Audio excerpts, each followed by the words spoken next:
ہمارے نبی جناب محمد الرسول اللہ صلی اللہ علیہ وسلم خاص طور سے مومنین کے لیے اللہ کا سب سے بڑا احسان ہے، اور عام طور پر تمام کائنات کے لیے رحمت ہے۔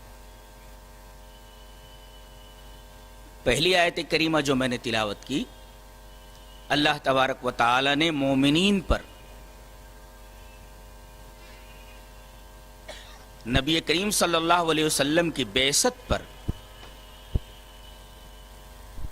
احسان جتایا ہے، اور سورہ انبیاء میں اللہ نے ارشاد فرمایا وَمَا أَرْسَلْنَاكَ إِلَّا رَحْمَةً لِّلْعَالَمِينَ، ہم نے آپ کو تمام کائنات کے لیے رحمت بنا کر کے بھیجا ہے۔ کوئی شخص سر اٹھا کر اگر اس چرخ نیلی فام کو دیکھے تو یہ ہر طرف اسے پھیلا ہوا نظر آئے گا۔ اسی طرح اس چترے آبوں کے نیچے کسی بھی مقام پر کوئی شخص کسی بھی طرف نظر اٹھا کر دیکھے تو اسے جتنی سچائیاں، جتنی صداقتیں، جتنی اچھائیاں، جتنے مورل ویلیوز، جتنی اخلاقی قدریں نظر آئیں گی، وہ یہ جان لے کہ یہ ساری کی ساری چیزیں ہمارے نبی محمد الرسول اللہ صلی اللہ علیہ وسلم کی تعلیمات کا بالواسطہ یا بلا واسطہ نتیجہ ہے۔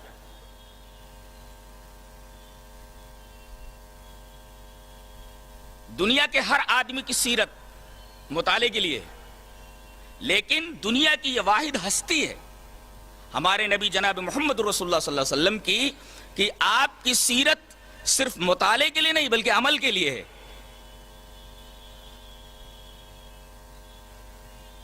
زندگی کا وہ کون سا ایسا شعبہ ہے جس میں آپ کی واضح اور مفصل ہدایت موجود نہ ہو؟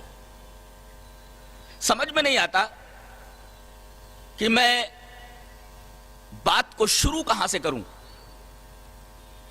آئیے ایک جگہ سے شروع کرتے ہیں۔ جہالت تاریکی، علم ایک روشنی ہے۔ دنیا کا یہ واحد مذہب ہے اسلام، جسے نبی کریم صلی اللہ علیہ وسلم نے پیش کیا۔ اس کی سب سے بہترین تعلیم یہ جو اس حدیث کے اندر موجود ہے، حدیث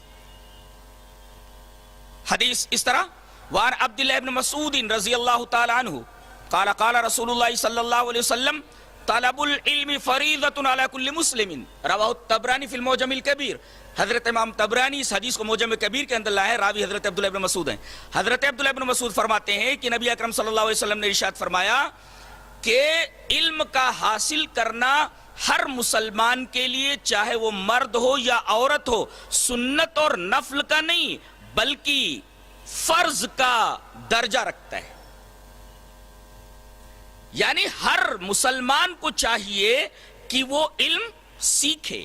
یہ سیکھنا سنت اور نفل کے درجے میں نہیں بلکہ فرض کے درجے میں ہے۔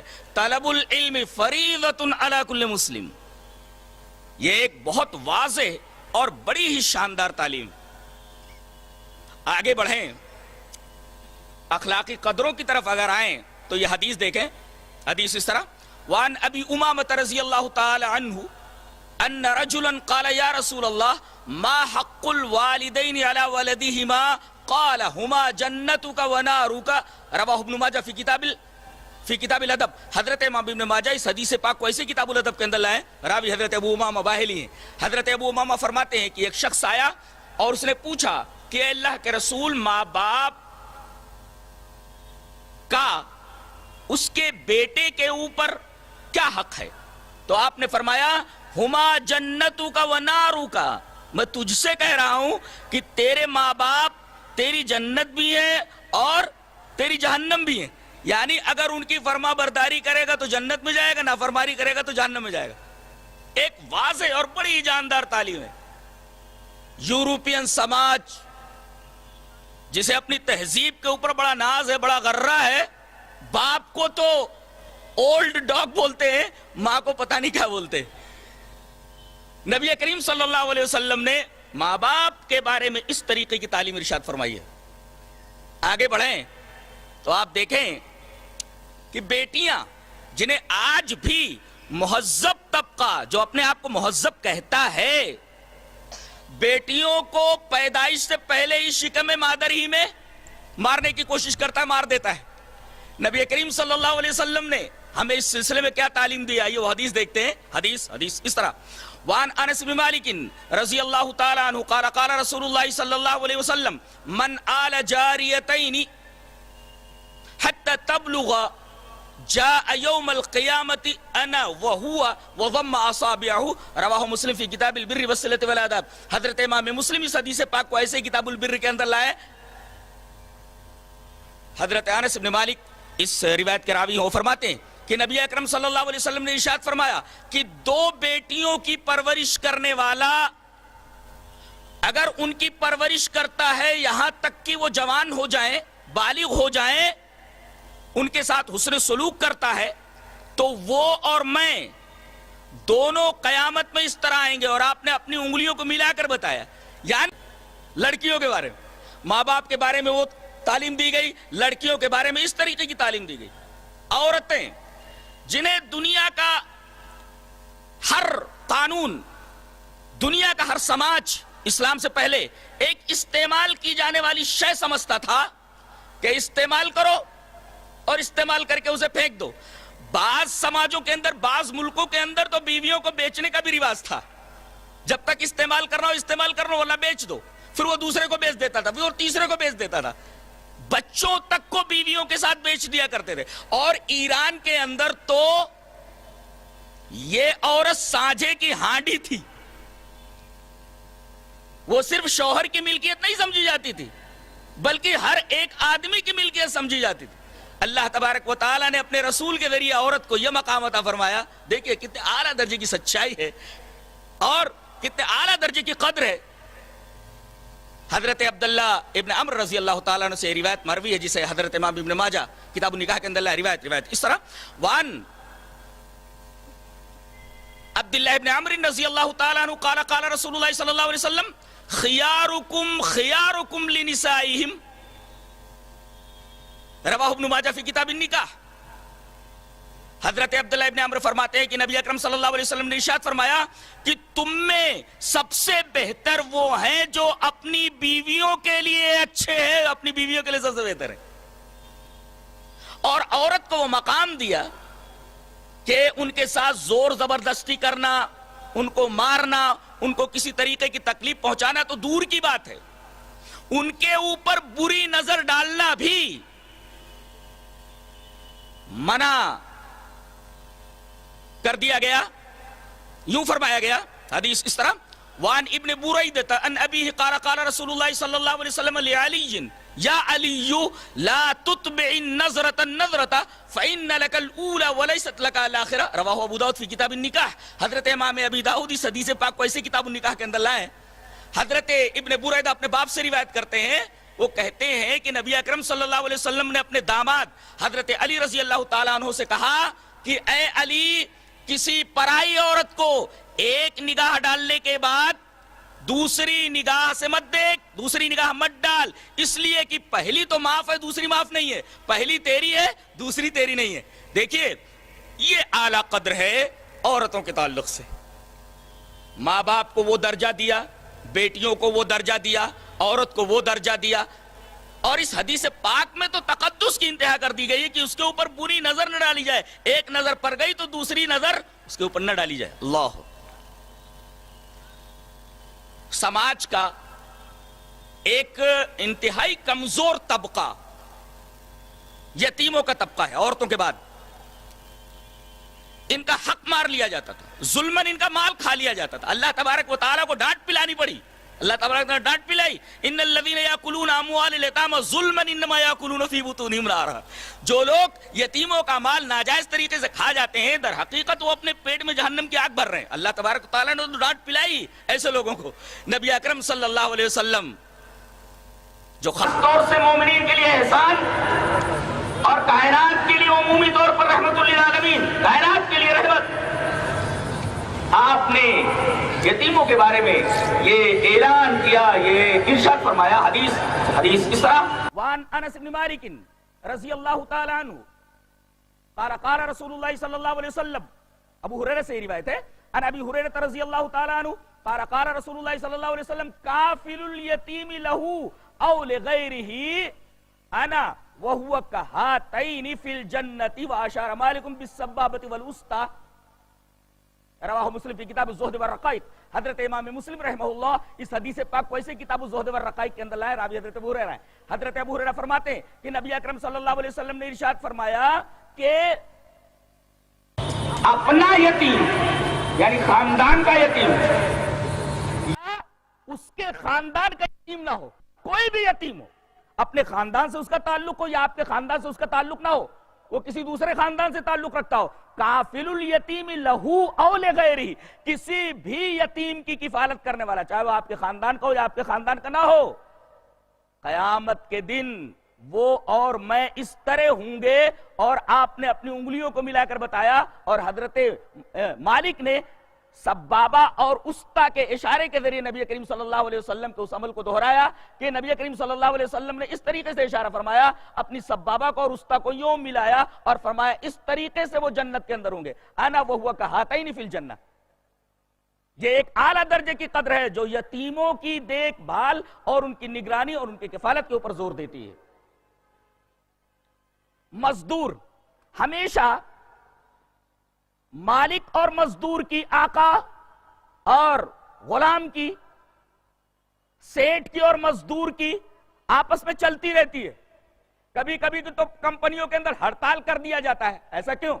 ہڑتال کیوں کی جاتی ہے؟ نبی کریم صلی اللہ علیہ وسلم کا یہ اصول اگر پیش نظر رکھا جاتا، اور یہ عنوان ہے عصر حاضر کے مسائل کا حل. ارے عصر حاضر کے مسائل کا حل نہیں، بلکہ قیامت تک آنے والے تمام زمانوں کے مسائل کا حل اگر دیکھا جائے تو نبی کریم صلی اللہ علیہ وسلم کی سیرت طیبہ کے اندر موجود ہے. تو کمپنی کے مالک اور مزدوروں کے درمیان ہمیشہ جنگ چھڑی رہتی ہے. نبی کریم صلی اللہ علیہ وسلم نے مالک اور مزدور دونوں کے بارے میں تعلیم دی. حدیث اس طرح وعن عبداللہ ابن عمر رضی اللہ تعالیٰ عنہ قال قال رسول اللہ صلی اللہ علیہ وسلم آت الاجیر اجرہ قبل ان یجف عرقہ. رواہ ابن ماجہ فی کتاب الاحکام. حضرت امام ابن ماجہ رحمہ اللہ اس حدیث پاک کو ایسے کتاب الاحکام کے اندر ہے، اور مسند احمد کی روایت بالکل ایسے ہی ہے، بالکل کوئی کم و بیشی نہیں ہے. اسی طریقے سے حضرت عبداللہ ابن عمر سے یہ روایت مسند احمد کے اندر بھی آئی ہے. نبی اکرم صلی اللہ علیہ وسلم نے ارشاد فرمایا کہ مزدور کو اس کی مزدوری دے. حدیث پاک کے دونوں ٹکڑوں کے اوپر غور کیجئے، بڑا اچھا لگے گا آپ کو. آت الاجیر اجرہ، یہ کمپنی کے مالک کو، آقا کو، مالک کو یہ حکم دیا گیا کہ مزدور کو اس کی مزدوری دے دو. اچھا کب؟ اس سے پہلے کہ اس کا پسینہ سوکھے. دیکھیں آپ، پسینہ سوکھنے سے پہلے مزدور کو اس کی مزدوری دے دو، یہ مالک کے بارے میں آپ نے فرمایا. اور یہ جو ارشاد کیا گیا کہ وہ اپنا پسینہ بہائے، کا مطلب کہ اجیر اور کام کرنے والا، خدمتگار، کمپنی کا ورکر یہ کام چور نہ ہو، بلکہ یہ اپنا پسینہ بہائے. پسینہ بہانے کا مطلب یہ ہے کہ جو کام اس کے حوالے کیا گیا ہے پوری امانت داری اور پوری دیانتداری کے ساتھ وہ کام کرے. دیکھیے، ایک طرف مالک کو حکم دیا گیا کہ وہ اس طریقے سے اس کی مزدوری کے اندر کوئی گڑبڑی نہ کرے، اور دوسری طرف نوکر کو، خدمتگار کو کام چور ہونے سے روکا گیا کہ جو کام تیرے ذمے کر دیا گیا ہے، جو ورک تیرے سپرد ہے، اس کے اندر بلا کم و کاست تو اپنا کام کرتا جا. کیا پیاری بات ہے، ایک ہی جملے کے اندر دونوں کے حقوق کو بیان کر دیا گیا. آت الاجیر اجرہ قبل ان یجف عرقہ، مزدور کو اس کی مزدوری دے دو اس سے پہلے کہ اس کا پسینہ سوکھے۔ اسی طریقے سے یہ تو کمپنیوں کے مالک اور ان کے ورکرز کی بات ہے، آئیے دیکھیں گھر کے اندر نوکرانیوں کے ساتھ کس طریقے کا سلوک ہوتا ہے۔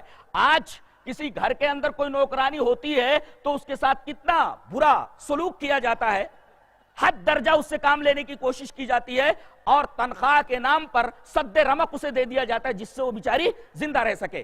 نبی کریم صلی اللہ علیہ وسلم کی ایک حدیث پاک دیکھیں جسے امام طبرانی رحمہ اللہ المعجم الکبیر کے اندر لائے، روایت اس طرح، وعن ام سلمہ رضی اللہ تعالی عنہ قالت دعا النبی صلی اللہ علیہ وسلم وصیفۃ له فابطأت علیہ فقال لولا مخافۃ القود یوم القیامہ لاوجعتک بهذا السواک، رواہ الطبرانی فی المعجم الکبیر۔ حضرت امام طبرانی رحمہ اللہ اس حدیث پاک کو ایسے معجم کبیر کے اندر لائے، راویہ نبی کریم صلی اللہ علیہ وسلم کی زوجہ محترمہ حضرت ام سلمہ، حضرت ام سلمہ رضی اللہ تعالیٰ عنہ فرماتی ہیں کہ نبی اکرم صلی اللہ علیہ وسلم نے اپنی وصیفہ یعنی لوڈی کو جو گھر میں کام کرتی تھی آپ نے آواز دی، چل ادھر آ جا،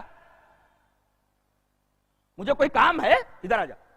فابطأت علیہ، شوخی سے آواز سن رہی ہو لیکن نبی کریم صلی اللہ علیہ وسلم کی آواز کو سنی انسنی کر دے رہی ہے۔ حضرت ام سلمہ فرماتی ہے کہ آواز اس تک پہنچ رہی ہے لیکن شوخی سے وہ فوراً نبی کریم صلی اللہ علیہ وسلم کے حکم کی تعمیل نہیں کر رہی ہے۔ فابطأت علیہ، دھیرے دھیرے دھیرے دھیرے آ رہی ہے، جب پہنچی اب نبی کریم صلی اللہ علیہ وسلم کو غصہ آ جانا چاہیے نا، جیسے آپ کو غصہ آ جائے کہ کسی نوکر کو بلائیں آپ اور وہ آپ کے مزاج کے مطابق فوراً آپ کے حکم کی تعمیل نہ کرے تو آپ بالکل چراغ پا نہیں بلکہ سیخ پا ہو جائیں گے، سیخ پا ہو جائیں گے، اور جو کچھ آپ کی زبان اور ہاتھ کر پائیں گے وہ آپ کریں گے۔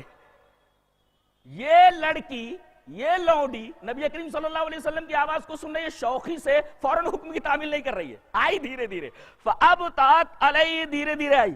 نبی کریم صلی اللہ علیہ وسلم کے پاس جب آئی تو آپ نے کیا فرمایا؟ اللہ اکبر، آپ زرعی سے لکھے جانے کے لائق ہے، سونے کے پانی سے لکھے جانے کے لائق ہے، لولا مخافۃ القود یوم القیامہ، اگر قیامت میں قصاص کا خوف نہ ہوتا کہ کہیں مجھے مجرم کے کٹارے میں نہ کھڑا کر دیا جائے، مجھ سے سوال و جواب نہ کیا جانے لگے، لولا مخافۃ القود یوم القیامہ، قود means القصاص، قود القصاص، اگر قیامت کے دن قصاص کا خوف نہ ہوتا کہ اللہ مجھ سے باز پرس کرے گا کہ تو نے اپنی نوکرانی کے ساتھ یہ شدت کیوں برتی، تو اگر قصاص کا خوف نہ ہوتا تو لأوجعتک بہذا السواک، آپ کے ہاتھ میں مسواک تھی، آپ نے فرمایا میں تجھے اس مسواک سے مارتا۔ اب بتائیے ایک مسواک سے آدمی کو کتنی چوٹ لگے گی، اندازہ لگائیے آپ کیا چوٹ لگے گی۔ نبی کریم صلی اللہ علیہ وسلم نے فرمایا کہ اگر مجھے قیامت کے قصاص کا خوف نہ ہوتا تو میں تجھے اس مسواک سے مارتا۔ بتائیے مسواک سے کتنی چوٹ لگتی۔ نبی کریم صلی اللہ علیہ وسلم معمولی تکلیف بھی اپنے نوکروں کو، غلاموں کو، اسی طریقے سے کام کرنے والوں کو نہیں پہنچاتے تھے۔ یہ حدیث اس بات پر شاہد عدل ہے۔ تو معاملہ رہا مزدوروں کا اور خدمتگاروں کا، معاملہ رہا گھر میں نوکروں کا اور اسی طریقے سے نوکرانیوں کا۔ یتیموں کا معاملہ کیا ہے، کس طریقے سے ان کے ساتھ سلوک کیا جاتا تھا، اور نبی کریم صلی اللہ علیہ وسلم نے ان کے بارے میں کیا تعلیم ہمیں دی، یہ تمام کی تمام احادیث آپ کے سامنے آ گئی۔ آگے چلیے، ایک شعبہ ہے ہمارے رہبروں کا، ہمارے نیتاؤں کا، جن کو اقتدار میں چن کر کے آپ لوگ لاتے ہیں۔ نبی کریم صلی اللہ علیہ وسلم نے ان کے بارے میں کیا ارشاد فرمایا ہے وہ بھی آپ دیکھ لیں۔ حدیث اس طرح، وعن الحسن قال عاد عبید اللہ بن زیاد ماقل بن یسار المزنی فی مرضه الذی مات فیہ، قال ماقل انی محدثک حدیثا سمعته من رسول اللہ صلی اللہ علیہ وسلم لو علمت ان لی حیاتا ما حدثتک انی سمعت رسول اللہ صلی اللہ علیہ وسلم یقول ما من عبد یسترعیہ اللہ رعیتا یموت یوم یموت وهو غاش لرعیتہ الا حرم اللہ علیہ الجنہ، رواہ مسلم فی کتاب الایمان۔ حضرت امام مسلم رحمہ اللہ اس حدیث پاک کو ایسے کتاب الایمان کے اندر لائے۔ حضرت حسن فرماتے ہیں کہ عبید اللہ ابن زیاد نے معقل بن یسار مزنی کی عیادت کی، جس مرض کے اندر ان کا انتقال ہوا اس مرض کے اندر عیادت کے لیے گئے، تو حضرت معقل بن یسار مزنی جو صحابی ہیں کہہ رہے ہیں کہ میں تجھ سے ایک حدیث بیان کرنے والا ہوں جو میں نے جناب محمد رسول اللہ صلی اللہ علیہ وسلم سے سنی ہے، اور اگر مجھے یہ خوف نہ ہوتا کہ اب میں زیادہ دنوں تک زندہ نہیں رہ پاؤں گا تو میں یہ حدیث بیان نہ کرتا، اگر مجھے معلوم ہوتا کچھ اور زندہ رہوں گا تو یہ حدیث بیان نہ کرتا، لیکن اب مجھے معلوم ہو چکا ہے کہ میں جلد ہی اللہ سے ملنے والا ہوں، یہ حدیث بیان کر دیتا ہوں۔ اب کہہ رہے ہیں انی سمیت رسول اللہ صلی اللہ علیہ وسلم یقول، بے شک میں نے جناب محمد الرسول اللہ صلی اللہ علیہ وسلم کو یہ بیان فرماتے سنا ہے، کیا سنا ہے؟ کہ ما من عبد یسترعیہ اللہ رعیتا، کہ اللہ کسی قوم کا رہبر کسی کو بنا دیتا ہے تو اس کی ذمہ داری ہوتی ہے کہ رعایا کا رعیت کا ہر طریقے سے خیال رکھے، رہبر بننے کے بعد، نیتا بننے کے بعد، رہبر بننے کے بعد، اس پوسٹ کو حاصل کر لینے کے بعد اگر وہ اپنی رعایا کے ساتھ غش کرتا ہے، غاش بن جاتا ہے، دھوکہ کرتا ہے، بولتا ہے کچھ ووٹ لینے کے وقت میں اور کرتا کچھ ہے، دکھائی نہیں دیتا 5 سال تک، اور جو مراعات رعایا کو دینا چاہیے اس پوسٹ کے اوپر سے وہ دے سکتا ہے مگر دیتا نہیں ہے، وہ غاش للرعیتی، لاکھوں روپے آتے ہیں تھوڑا سا بھیک کے طور پر دے دیتا ہے، بقیہ سب کھا کر کے بیٹھ جاتا ہے، وہ غاش للرعیتی، اپنی رعایا کے لیے وہ خائن ہوتا ہے، دھوکہ دینے والا ہوتا ہے۔ اگر ایسا کوئی کرتا ہے، ما من عبد، کوئی بھی اللہ کا بندہ ہو، الا حرم اللہ علیہ الجنہ، اللہ اس کے اوپر جنت حرام کر دیتا ہے۔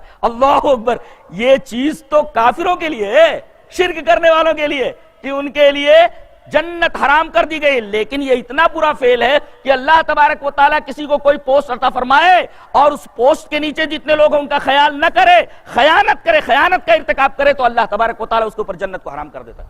الا حرم اللہ علیہ الجنہ۔ یہ تو معاملہ ہوا پوسٹ اور اقتدار پانے والوں کا، اور ان کے بارے میں نبی کریم صلی اللہ علیہ وسلم کی یہ حدیث پاک۔ آپ دیکھ رہے ہیں کہ زندگی کا وہ کون سا ایسا شعبہ ہے جس شعبے کے اندر آپ کی رہنمائی موجود نہ ہو۔ آج اس کو دیکھ لیجئے، IS آج ان سے پورے عالم اسلام کو کتنی تکلیف پہنچ رہی ہے، مسلمان رہے ہیں اور مارنے والے یہ نام نہاد مسلمان، لاکھوں لوگ گھر سے بے گھر ہو چکے ہیں۔ کیا ان کے سامنے نبی کریم صلی اللہ علیہ وسلم کی یہ حدیث موجود نہیں ہے؟ حدیث دیکھیے، حدیث اس طرح، وان عبداللہ رضی اللہ تعالی عنہ قال قال رسول اللہ صلی اللہ علیہ وسلم لا تقتل نفس ظلما الا كان على ابن آدم الاول كفل من دمها لانه اول من سن القتل، رواہ البخاری فی کتاب احادیث الانبیاء۔ حضرت امام بخاری رحمہ اللہ اس پوری حدیث کو ایسے ہی کتاب احادیث الانبیاء کے اندر لائے، راوی حضرت عبداللہ ابن مسعود رضی اللہ تعالیٰ عنہ۔ حضرت عبداللہ ابن مسعود فرماتے ہیں کہ نبی اکرم صلی اللہ علیہ وسلم نے ارشاد فرمایا کہ کسی آدمی کو ناحق اگر قتل کر دیا جائے تو قتل کرنے والے کے ایک گناہ کا حصہ آدم کے پہلے بیٹے کے اوپر پڑتا رہے گا، اس کے خون کے ایک حصے کا عذاب اس کے اوپر ہوتا رہے گا۔ کیوں؟ لِأَنَّهُ أَوَّلُ مَنْ سَنَّ الْقَتْلَ، اس لیے کہ اس نے قتل کی سنت ایجاد کی، قتل کا طریقہ ایجاد کیا، سب سے پہلا قاتل وہی تھا۔ اب بتائیے اگر قتل کی کوئی سنت ایجاد کر لے تو جتنے بھی ناحق مقتولین رہیں گے ان کے قتل کا گناہوں کا ایک حصہ آدم کے پہلے بیٹے قابیل کے اوپر رکھا جاتا رہے گا۔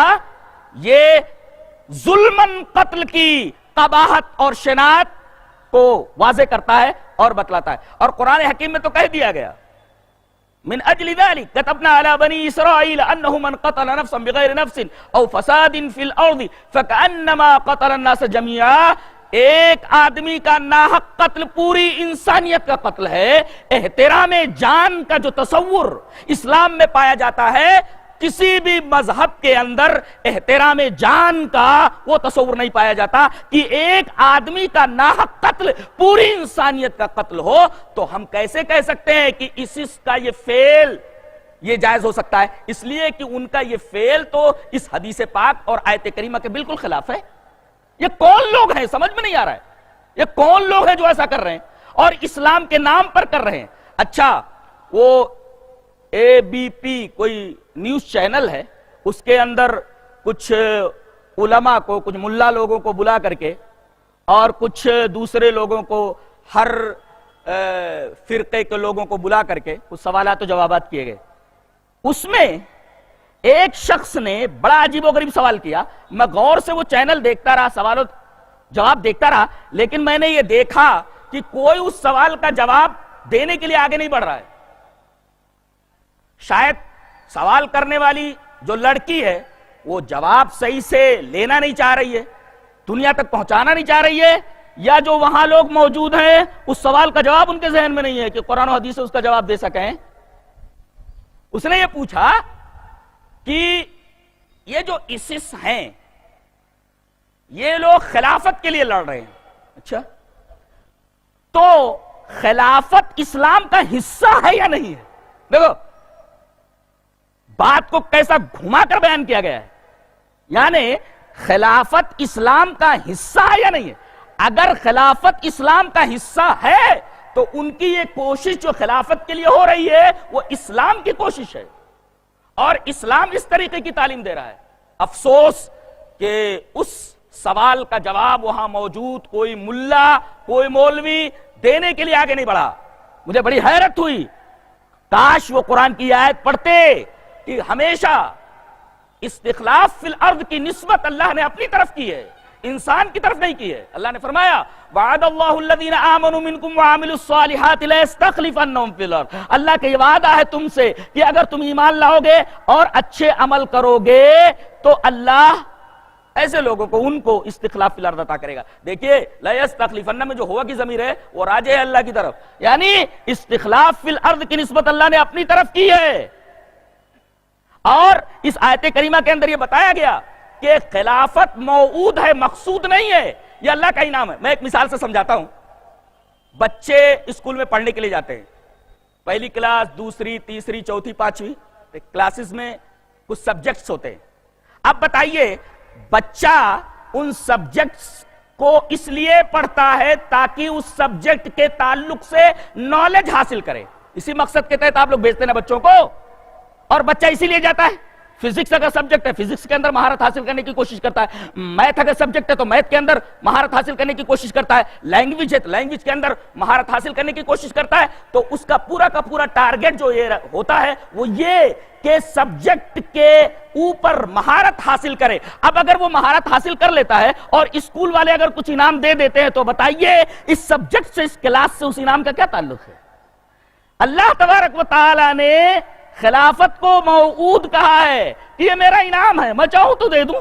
اصل چیز ہے کہ آدمی ایمان لائے اور عمل صالح کرے۔ اللہ نے ایک جگہ ارشاد فرمایا، وہاں بھی ضمیر متکلم اللہ نے اپنے لیے استعمال فرمائی، الذین ان مکناہم فی الارض، اگر ہم ان کو زمین میں تمکین دے دیں۔ یہاں دیکھیے اللہ تبارک و تعالی نے خلافت کی نسبت اپنی طرف فرمائی ہے کہ اگر ہم ان کو زمین میں تمکین دے، خلافت دے تو ایسا انہیں کرنا چاہیے۔ اللہ تبارک و تعالی نے کبھی یہ نہیں کہا کہ تلوار اٹھائیے اور خلافت قائم کیجئے۔ قرآن میں اور حدیث میں کہیں یہ نہیں کہا گیا کہ آپ تلوار اٹھائیے، بم لے کر کے آپ کود پڑیے کہیں جا کر کے اور بے گناہوں کو ماریے۔ کہیں اس بات کی تعلیم قرآن حکیم نے نہیں دی ہے۔ اور تلوار اٹھا کر کے زبردستی خلافت قائم کرنا یہ کہاں ہے؟ یہ نہ تو قرآن میں نہ حدیث کے اندر ہے۔ اللہ تبارک و تعالی نے خلافت کی نسبت اپنی طرف فرمائی ہے کہ وہ چاہے تو انعام میں دے دے، اصل چیز، مقصود چیز ایمان باللہ ہے اور عمل صالح۔ اس سوال کا جواب وہاں نہیں دیا جا سکا اور مجھے بڑی حیرت ہوئی، بیان کرنا چاہیے تھا۔ تو احترام جان کا جو تصور اسلام کے اندر موجود ہے وہ کہیں موجود نہیں ہے کسی بھی مذہب کے اندر، کہ ایک آدمی کا قتل پوری انسانیت کا قتل مانا جائے۔ یہ تو احترام جان کا معاملہ ہے۔ احترام آدمیت، ایک ہے احترام جان، ایک الگ چیز ہے، ایک ہے احترام آدمیت، آدمی کوئی بھی ہو اس کا احترام کتنا ہے اسلام کے اندر. آئیے دیکھتے ہیں حدیث اس طرح. وان ابن ابی لیلہ ان قیس بن سعد وسہل بن حنیف رضی اللہ تعالی عنہما کانا بالقادسیۃ فمرت بہما جنازۃ فقاما فقیل لہما انہا من اہل الارض فقال ان رسول اللہ صلی اللہ علیہ وسلم مرت به جنازۃ فقام فقیل انه یہودی فقال الیست نفسا. رواہ مسلم کی کتاب الکسوف. حضرت امام مسلم رحمہ اللہ اس پوری حدیث کو ایسے کتاب الکسوف کے اندر لائے. حضرت ابن ابی لیلہ بیان کرتے ہیں کہ دو صحابہ حضرت قیس بن سعد اور اسی طریقے سے حضرت سہل بن حنیف، یہ دونوں کے دونوں مقام قادسیہ میں موجود تھے.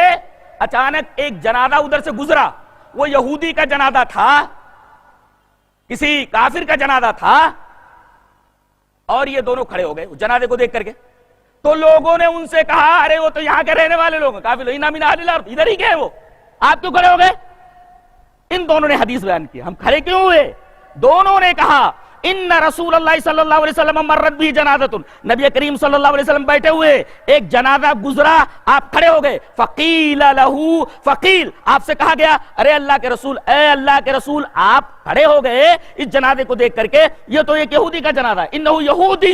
اور آپ کو معلوم ہے کہ اسلام کے سب سے بڑے دشمن یہودی، اور نبی کریم صلی اللہ علیہ وسلم کو یہ معلوم ہے، نبی کریم صلی اللہ علیہ وسلم کے صحابہ کو یہ معلوم ہے، اور قرآن حکیم وہ پڑھتے تھے، جانتے تھے کہ دنیا میں جہاں بھی کہیں کوئی فتنہ رونما ہوتا ہے آج بھی اس کے پیچھے ان میں سے کسی نہ کسی کا ہاتھ ہوتا ہے. اللہ نے فرمایا، وہ تو کہیے اللہ تبارک و تعالیٰ کی رحمت ہے یہ، کہ کلما اوقدوا نارا للحرب. آپ کو معلوم ہے، پانی دیجئے تھوڑا سا کوئی، جی یہاں رکھیے، جی دیکھو یہ کلما ہے، ایک اذا ہے، معلوم ہے اذا اور کلما میں فرق سمجھتے ہیں؟ اذا اور کلما میں آپ کو اگر تفسیری نقطہ سمجھنا ہے اور قرآن پڑھیے. دیکھو سورہ بقرہ میں اللہ نے فرمایا کلما اضاء لهم مشوا فی، جب جب ان کے لیے روشنی ہوتی ہے تب تک ان روشنی میں چلتے ہیں. روشنی کا تذکرہ ہے تو کلما، جب جب ایسا ہوتا ہے. اچھا وَإِذَا أَظْلَمَ عَلَيْهِمْ قَامُوا، اور جب تاریکی کے بات آئی تو اِذَا کا استعمال کیا گیا، کلما نہیں کہا گیا. جب جب روشنی ہوتی ہے تو اس میں چلتے ہیں، اور جب تاریکی ہوتی ہے تو کھڑے ہو جاتے ہیں. اس کا مطلب روشنی اب تب، اب تب، ابھی روشنی آئی پھر چلی گئی، پھر روشنی آئی، پھر روشنی آئی، پھر روشنی آئی. روشنی چینج ہوتی رہتی ہے، تاریکی تو ایک ہے. اس وجہ سے تاریکی کے لیے اذا کا لفظ استعمال کیا گیا، اور روشنی کے لیے کلما کا لفظ استعمال فرمایا گیا. یہاں وہی لفظ استعمال کیا گیا کلما اوقدوا نارا للحرب اطفاء اللہ، جب جب، یعنی یہ ایک ہی مرتبہ یہ فساد پھیلانے پر اکتفا نہیں کرتے، بلکہ ان کی پوری لابی پوری دنیا کے اندر فساد پھیلانے کے در پہ رہتی ہے، آمادہ رہتی ہے کہ کس جگہ کیا کیا جائے کہ پورا امن عالم غارت ہو کر رہ جائے اور لوگوں کا امن و سکون تاراج ہو جائے. یہ ایسا کرتے رہتے ہیں. تو اللہ کی رحمت کو بجھا دیتا ہے، ورنہ یہ چاہیں تو یہ دنیا کو ڈائنامائٹ کے اوپر رکھ دے اور پوری دنیا کو ایک ساتھ اڑا دے. کلما اوقدوا نارا للحرب اطفاها اللہ، جب جب، اللہ جب جب، اذا نہیں کہا گیا، جب جب. اس کا مطلب اس کے اندر تنوع ہوتا رہتا ہے، یعنی ان کی سازش کے اندر تنوع، سازش کے جو طریقے ہوتے ہیں اس کے اندر تنوع، اسی طریقے سے جگہوں کے اندر تنوع. ارے کلما کے مفہوم کو، مفاد کو پھیلا لو تو پتہ یہ چل. میرے پاس الفاظ نہیں ہے کلما کی وضاحت کرنے کے لیے. کلما اوقدوا نارا للحرب اطفاء اللہ، جب جب یہ لڑائی کی آگ بھڑکاتے ہیں تو اللہ تبارک و تعالی اس آگ کو بجھا دیتا ہے. ورنہ ان کی تو کوشش یہ ہوتی ہے کہ پوری دنیا کو یہ بارود کے اوپر رکھ دے اور ایک ساتھ اڑا دے.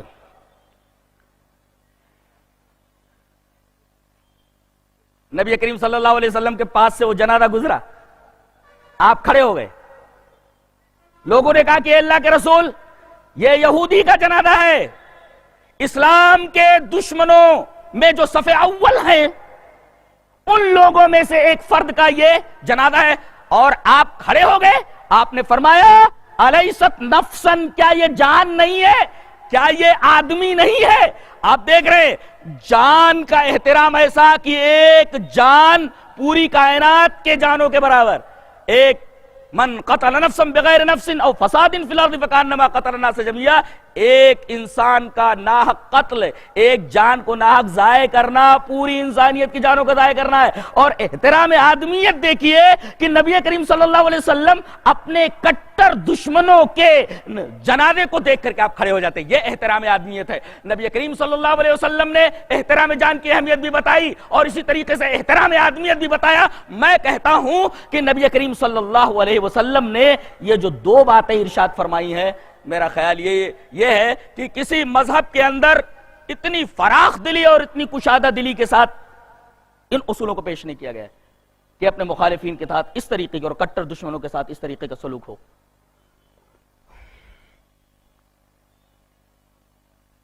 ایک بات ٹھہر کر یہاں اور بتا دوں کہ میڈیا اس سلسلے میں بڑا عجیب و غریب کردار ادا کرتی ہے.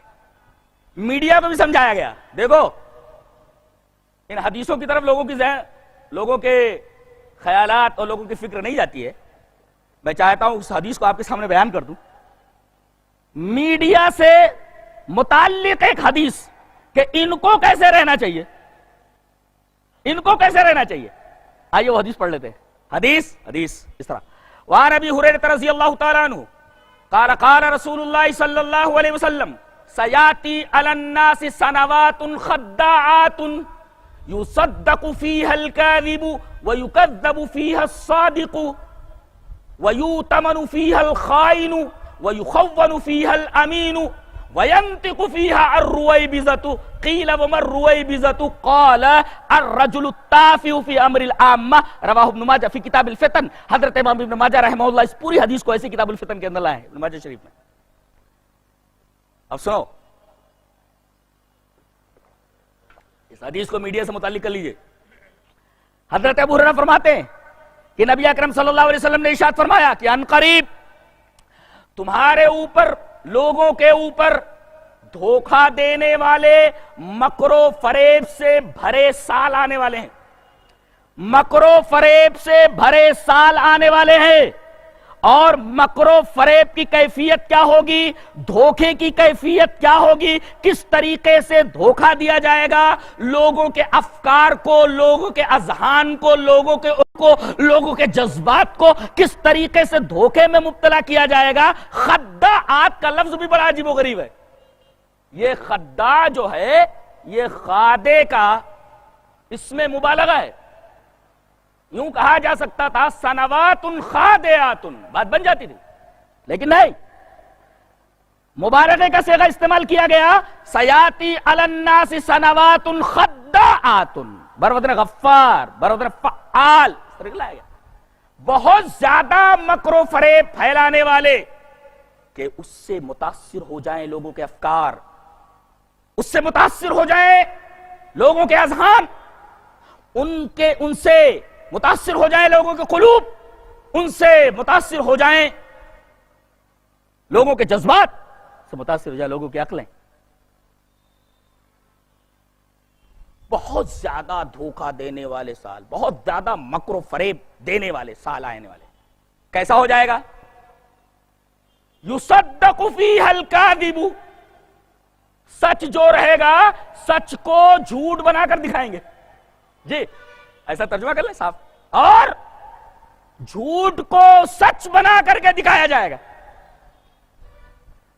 یصدق فیہا الکاذب ویکذب فیہا الصادق، جھوٹ کو سچ کر کے دکھایا جائے گا اور سچ کو جھوٹ کر کے دکھایا جائے گا. ظاہر ہے کہ جھوٹ کو سچ کرنے کے لیے، سچ کو جھوٹ بنانے کے لیے بہت دماغ کی ضرورت ہوتی ہے، بہت دماغ کی، اور اس کے لیے باقاعدہ بہت سارے افکار لگتے ہیں، غور و فکر کے لیے بیٹھتے ہیں. اللہ اکبر. حدیث وجدان مہک اٹھتا ہے کہ کن کن شعبوں کے اندر اللہ کے رسول صلی اللہ علیہ وسلم نے ہماری رہنمائی کی ہے کہ ہم عصر حاضر کے، جس عصر میں ہم رہ رہے ہیں، ان کے مسائل کو کس طریقے حل کریں، کیسے ہم سمجھیں. میڈیا کا یہ کردار کہ جھوٹ کو سچ کر کے دکھانا، سچ کو جھوٹ کر کے دکھانا. آج اسلام کو جو بدنام کرنے کی کوشش کی جا رہی ہے اور اسلام کو آتنکواد سے جوڑا جا رہا ہے، جبکہ اسلام کے بارے میں ابھی اس حدیث پر ٹھہر جائیے، اس حدیث پر ٹھہر جائیے. میں ذرا اسلام کے بارے میں چند باتیں بتا دوں تاکہ یہ حدیث اچھی طرح واضح ہو جائے. آئیے الگ ترتیب دو حدیثیں آپ کے سامنے پیش کرتا ہوں. پہلی حدیث اس طرح. وعن ابی ہریرہ رضی اللہ تعالی عنہ الرسول اللہ صلی اللہ علیہ وسلم قال المسلم من سلم الناس من لسانه ويده والمؤمن من امنه الناس على اموالهم على دمائهم واموالهم. رواہ النسائی فی کتاب الایمان و شرائعہ. حضرت امام نسائی رحمہ اللہ اس حدیث پاک کو ایسے کتاب الایمان و شرائعہ کے اندر لائے ہیں اور راوی حضرت ابو ہریرہ ہے. حضرت ابو ہریرہ فرماتے ہیں کہ نبی اکرم صلی اللہ علیہ وسلم نے ارشاد فرمایا کہ مسلمان کون؟ ڈیفینیشن دیکھو مسلمان کی. المسلم من سلم الناس، یہاں من سلم المسلم نہیں ہے، الناس عام ہے، جس سے تمام لوگ محفوظ رہے اس کی زبان سے اور اس کے ہاتھ سے. اگر یہ بم پھوڑ دے رہے ہیں پیرس کے اندر تو پتہ نہیں یہ کون ہے، ہماری سمجھ میں نہیں آ رہا ہے کون ہے یہ. اگر یہ اسلام کے نام پر کیا جا رہا ہے تو اسلام سے ان کے اس فعل کا کوئی تعلق نہیں.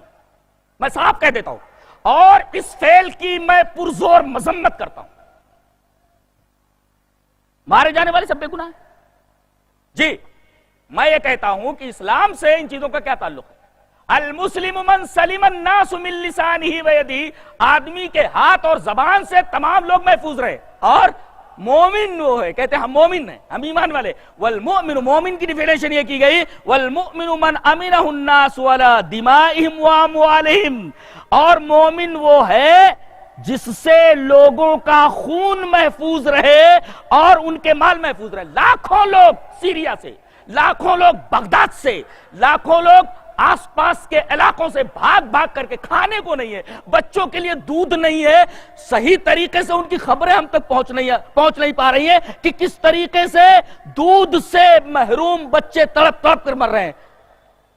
بھاگنے والوں کے پیروں میں چھالے ہیں، ان کے لیے کھانے کے لیے کچھ نہیں ہے، ان کا خون محفوظ نہیں ہے، ان کا مال محفوظ نہیں، اپنے گھروں سے نکل پڑے ہیں. وہ یہ کیسے مومن ہے، یہ کیسے مسلمان ہے؟ حضرت ابو ہریرہ رضی اللہ تعالیٰ عنہ نے فرمایا کہ نبی اکرم صلی اللہ علیہ وسلم نے فرمایا کہ مسلمان وہ ہے جس کے ہاتھ سے اور جس کی زبان سے مسلمان محفوظ، جس کے مسلمان بھی محفوظ رہے، تمام لوگ محفوظ رہے. اور مومن وہ ہے جس سے دنیا کے تمام انسان اپنے خون کے تعلق سے اور اپنے مال کے تعلق سے محفوظ رہے. کیا آج ان نام نہاد مسلمانوں کی وجہ سے مسلمانوں کا یا لوگوں کا خون محفوظ ہے؟ قطعاً نہیں. ان کے مال محفوظ ہے؟ قطعاً نہیں. تو یہ ہے مسلم اور مومن کی تعریف.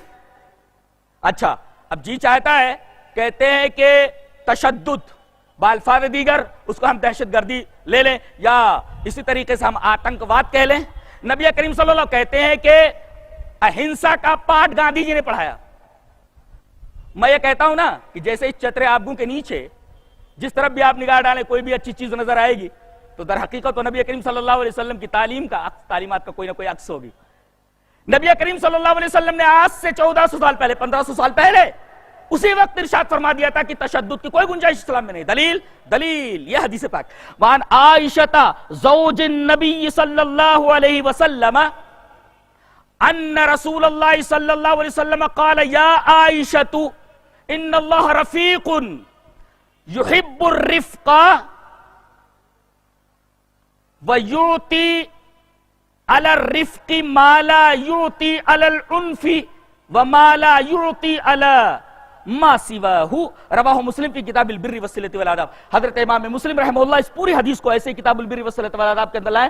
راویہ نبی کریم صلی اللہ علیہ وسلم کی پیاری بیوی حضرت عائشہ رضی اللہ تعالیٰ عنہ. حضرت عائشہ رضی اللہ تعالیٰ عنہ فرماتی کہ نبی اکرم صلی اللہ علیہ وسلم نے مجھے خطاب کر کے فرمایا یا عائشہ تو پوری طرح متوجہ ہو کر سن لے، ان اللہ رفیق، اللہ نرم ہے، یحب الرفق.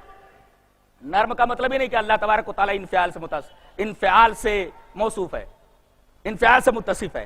یہ نرمی پتہ نہیں کس درجے کی ہے کہ نہ جانے اس کی کیفیت کیا ہے، الکیف مجہول. جی تو ان اللہ رفیق، اللہ نرم ہے.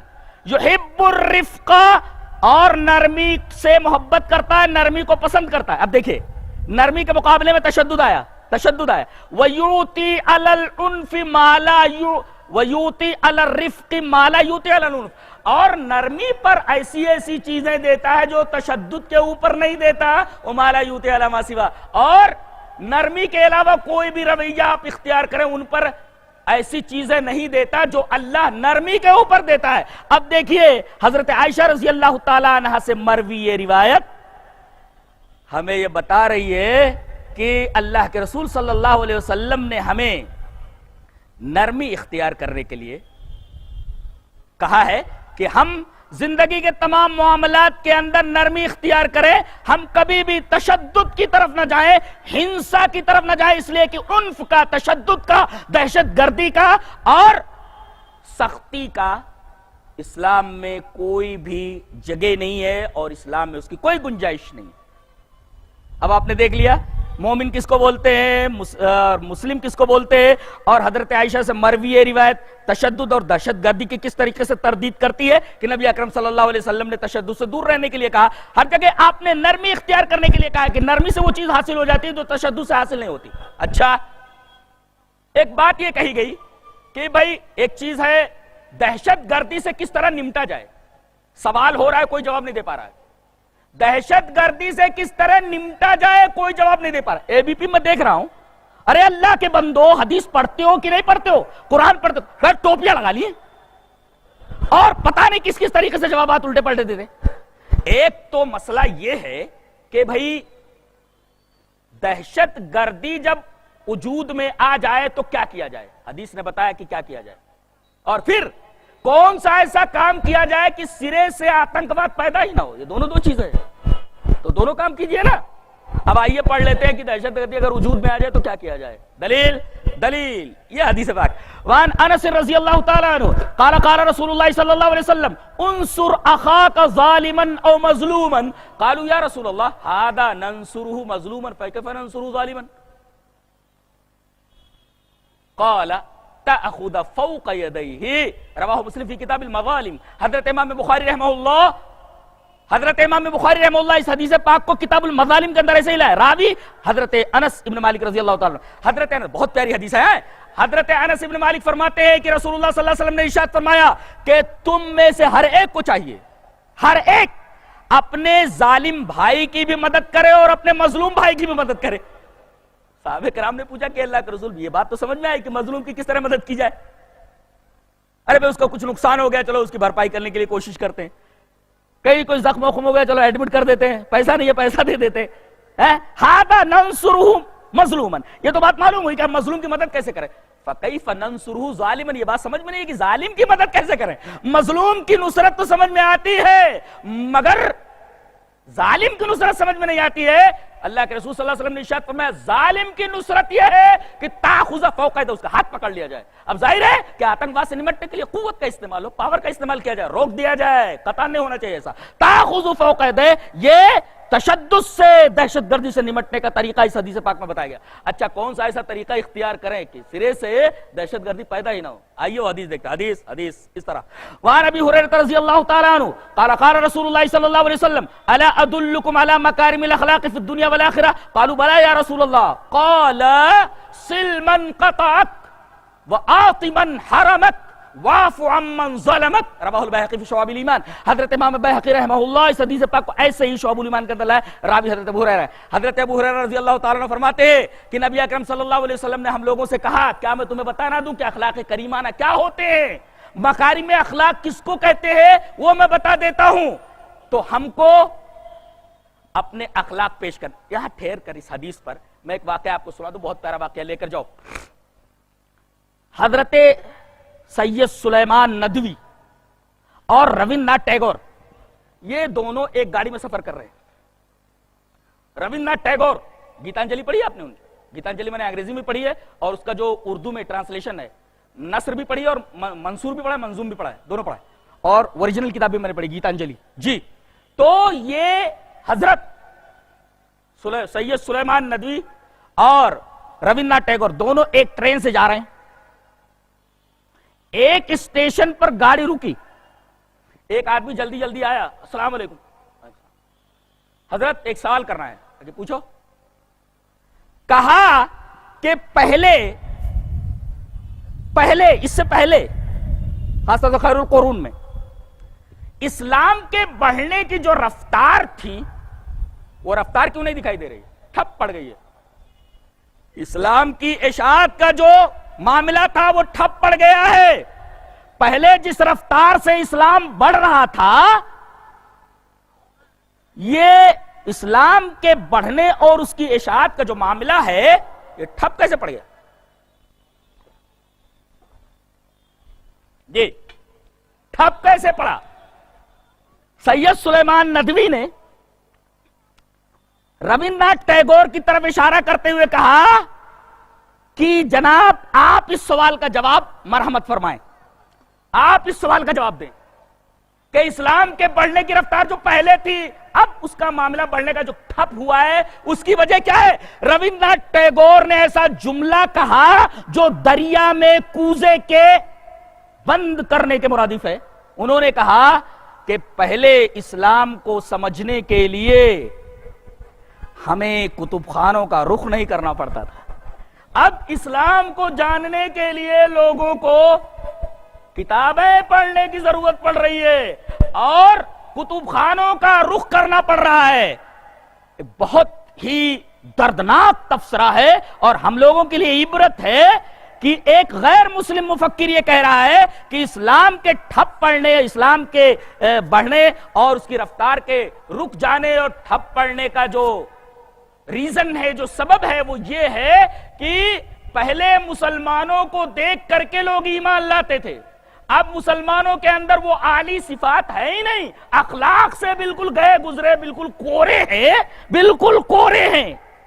ان کی زندگی کا ہر پہلو دیکھا جائے کہ اونٹ رے اونٹ تیری کون سی کل سیدھی، یہ معاملہ ہے. ان کے اندر کوئی اعلی صفت ہے ہی نہیں. پہلے مسلمانوں کو دیکھ کر کے لوگ ایمان لاتے تھے، بڑھنے کی رفتار بہت تیز تھی.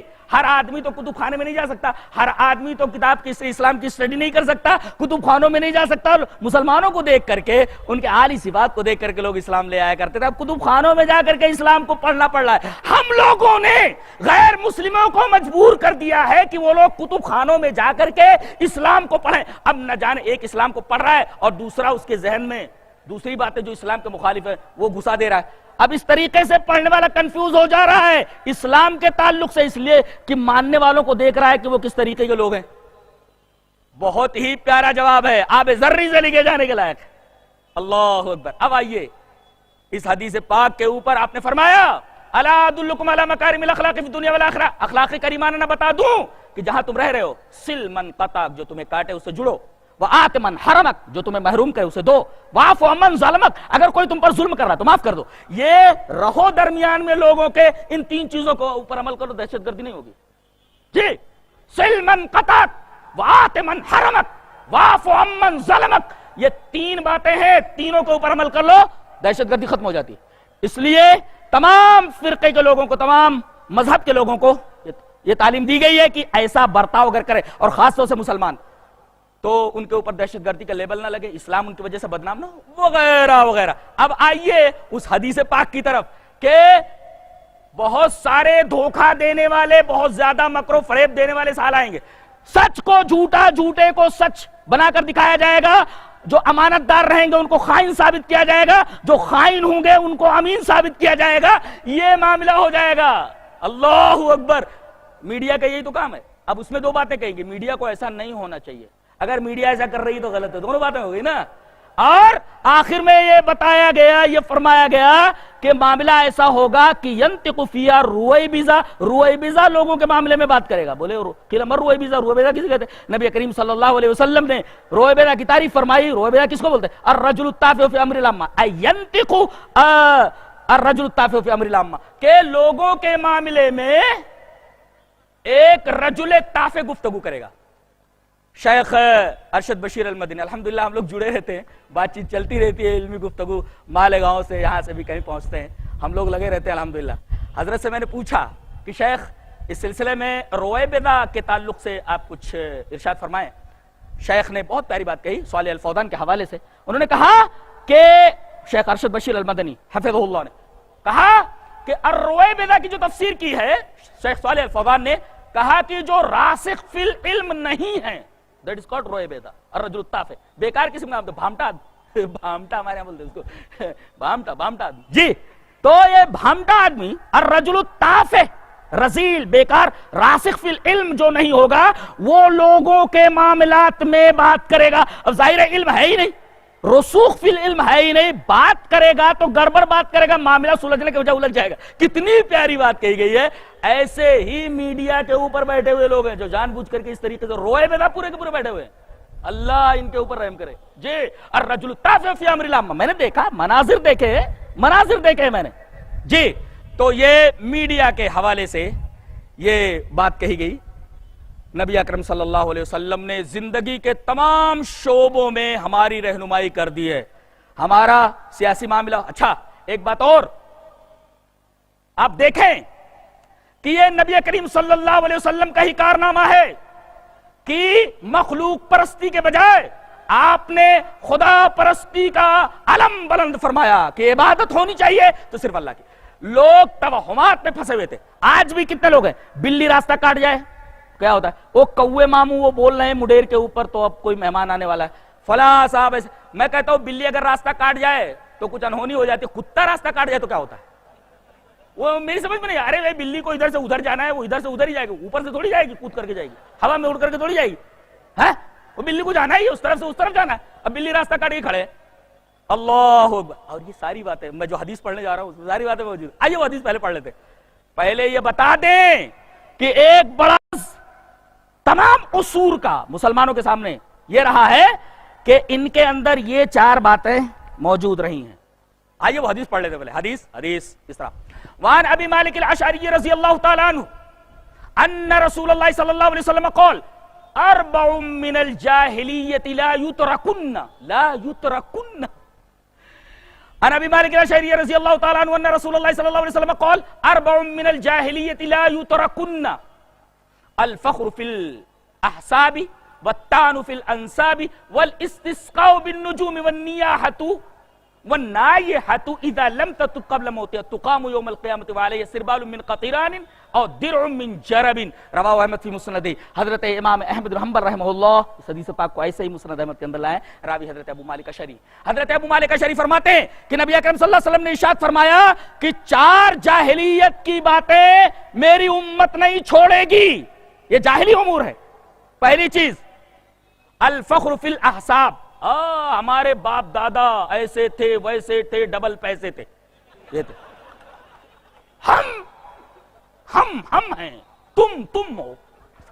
الفخر فی الاحساب ہم ہیں تم میں ہوں تو ہے. بولتے یہ ہے میں اور تو کا مفہوم. الفخر فی الاحساب الفخر فی الاحساب ہمارے باپ دادا ایسے. ارے تمہارے باپ دادا کیسے تھے؟ تو اپنے باپ دادا کی خوبیاں بیان کرنا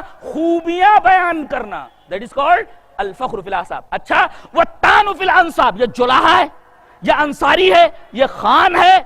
اور بعض لوگوں نے تو کہا فرعونیوں کی طرح کہ یہ رامسیس نے سوریہ ونشی ہے. یہ رامسیس کا مطلب را نے جس کو چھو لیا, را نے جس کو مس سے پیدا ہو گیا ہو, را کے مس سے, را مانے سورج, تو را کے مس سے جو پیدا ہو گیا ہو, بینی ہوئی جو سوریہ ونشی کا, یعنی یہ عام انسانوں سے بالکل بلند ہے. اب آپ دیکھیے یہ سارے کے سارے امراض موجود نہیں تھے. ہندوستان میں جن بادشاہوں نے حکومت کی ہے ان کو ذل الہی کہا جاتا تھا. ہٹو بچو ذل الہی کی سواری آ رہی ہے. الفخر فی الاحساب والطعن فی الانساب.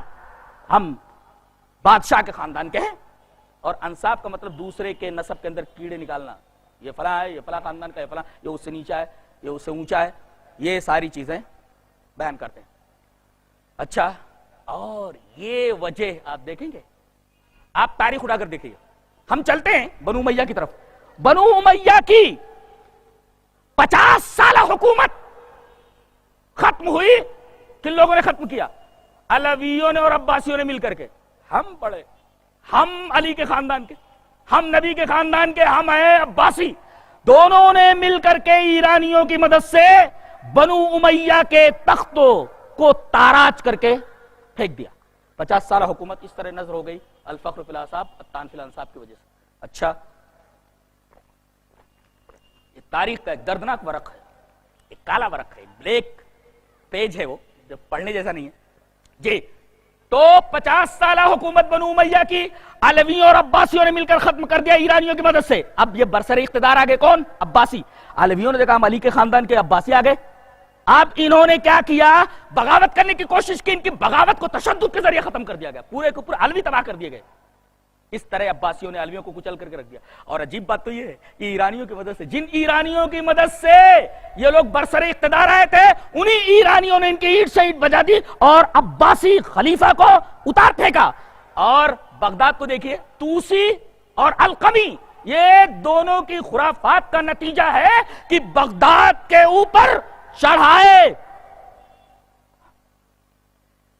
تاتاری اور انہوں نے 1 کروڑ 6 لاکھ مسلمانوں کو قتل کیا. اللہ اکبر, 1 کروڑ 6 لاکھ مسلمان, تعداد دیکھیے آپ, 1 کروڑ 6 لاکھ مسلمان تہہ تہہ کیے گئے.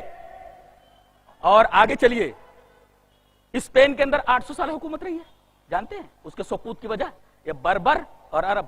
یہ بربر چاہتے تھے, ہم نے حصہ لیا باقاعدہ, لڑے ہیں ہم, تو ہم کو وہی حق دینا چاہیے جو عربوں کا حق ہونا چاہیے. عربوں نے کہا تم جنگلی بربر, جنگلی کہیں کا, ہم ہیں, تم ہو. نتیجہ کیا ہوا؟ اسپین سے 8 سالہ شاندار حکومت ختم ہو گئی. اسی طریقے سے آگے بڑھیے, خلافت عثمانیہ کے سقوط کے پیچھے کون ہے؟ خلافت عثمانیہ کے سقوط کے پیچھے عرب اور ترک, یہ دونوں ہیں. اور یہ الفخر فی الاصحاب اور الطعن فی الانساب کا نتیجہ ہے. نبی کریم صلی اللہ علیہ وسلم نے بتایا ریاست کے معاملے میں, سیاست کے معاملے میں ہمارا رویہ کس طریقے سے ہونا چاہیے. یہ پوری تاریخ تمہارے سامنے ہے. نبی کریم صلی اللہ علیہ وسلم نے ایک جملہ کہا, الاستسقاء بالنجوم, گرتا ہوا تارا, ٹوٹتا تارا, فالنگ اسٹار. ارے گرتا ہوا تارا کچھ مانگ لو پورا ہو جاتا. یہ پورا ایک چینل چل رہا ہے. یہ عقرب ادھر گیا تو وہ ادھر گیا, تو سرطان ادھر گیا, تو کینسر کس کو ہو گیا معلوم نہیں. سبحان اللہ و بحمدہ. جی الاستسقاء بالنجوم, سب آگئے جتنے بھی توہمات. تو کون ہے ذات جس نے مخلوق پرستی کے خلاف خدا پرستی کا علم بلند کیا؟ کون ہے وہ جس نے اعتقادیات کے باب میں توہمات کو ختم کر کے تلاش حق اور حقیقت کی طرف آمادہ کیا کہ حقیقت لاؤ؟ یہ ساری کی ساری توہمات میں سے ہے. توہمات سے والاستسقاء بالنجوم, ستاروں کے ذریعے پانی طلب کرنا. اور وہ واقعہ حدیبیہ کو تو آپ کو معلوم, وہ نیاح, رو رہے قوم پوری کی پوری رو رہی ہر سال. اور رونے والوں کے بارے میں کیا کہا؟ والنائحہ کہا گیا. یہ نوحہ مرد نہیں کرتے, عورتیں کرتی ہیں. بہت پیارا نکتہ لے کر کے جاؤ, شاید کہیں نہیں ملے آپ کو. جی نوحہ کا تعلق عورتوں سے ہوتا ہے, مردوں سے نہیں ہوتا. والنائحہ, تو والنائحہ ہے, نائحون کہیں نہیں ہے. جی یہ بیان کرنا یہ سب جو ہے عورتوں کا طریقہ ہے. والنائحہ تو اذا لم تتب قبل موتها, اگر کوئی اپنے مردوں کی خوبیاں بیان کر کے رونے والی, مرنے سے پہلے توبہ نہ کرے, قیامت کے دن کھڑا کیا جائے گا. اس کو کیا پہنا دیا جائے؟ اس کو تارکول کا پجامہ اور کرتا پہنا دیا جائے گا, اور کھجلی کی زرہ پہنا دی جائے گی. دیکھ کھجا, ایک تو زرہ ہے, تو کھجائے گا کیسے؟ وہ کھجائے گی کیسے؟ کھجائے گی کیسے؟ وہ زرہ تو پہنے ہوئے. وعلیہا سربال من قطران, اور ودر من جرب من کھجلی. جی اللہ اکبر. تو یہ نبی کریم صلی اللہ علیہ وسلم کی حدیث پاک ہے جو ابو مالک اشعری سے. بہت ساری روایتیں اور بھی ہیں, 50 روایتیں. جی کہتے تھے بولتے چلے جاؤ, اور ہر شعبے کے اندر دیکھو نبی کریم صلی اللہ علیہ وسلم کی رہنمائی ہر اثر کے بارے میں کیا ہے. بس اسی پر بات ختم کرتا ہوں. اللہ تبارک و تعالی ہمیں نیک عمل اور اچھی سمجھ کی توفیق عطا فرمائے. وآخر دعوانا الحمدللہ.